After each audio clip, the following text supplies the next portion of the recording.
achiel ariyo adek ma katiba osechopo kare mokelo go lokruok manyalo bedo kaka beyo e piny mokonyowa kaka jo Kenya. Kata kamano nitie ng'ikruok moko bende e chopo kare dwaro mar katiba no.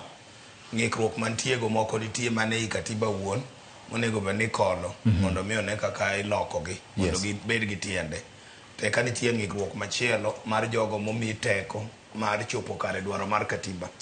And ajawache ga ni samoro gima noyudowa en gima Yesu wacho ni wakao divai manyien to waole ndede moti.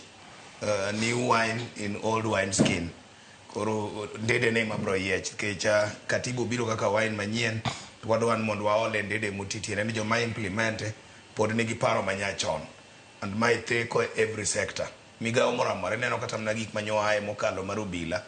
Katiba ne dwaro no obila mondo wae wach mar police force obiye police service.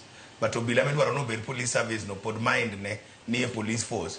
Koro en ndede moti idwa no all divai manyien. So mano be en ng'ikruok machielo momako jogo machopo kare katiba. And generally nitie gik mang'eny ma katiba okelo no maber. Mane ngeka nyakwara mogi winjo ka Odeny Salim ngeka. Okili Charles Omanga nondiko gini gi lek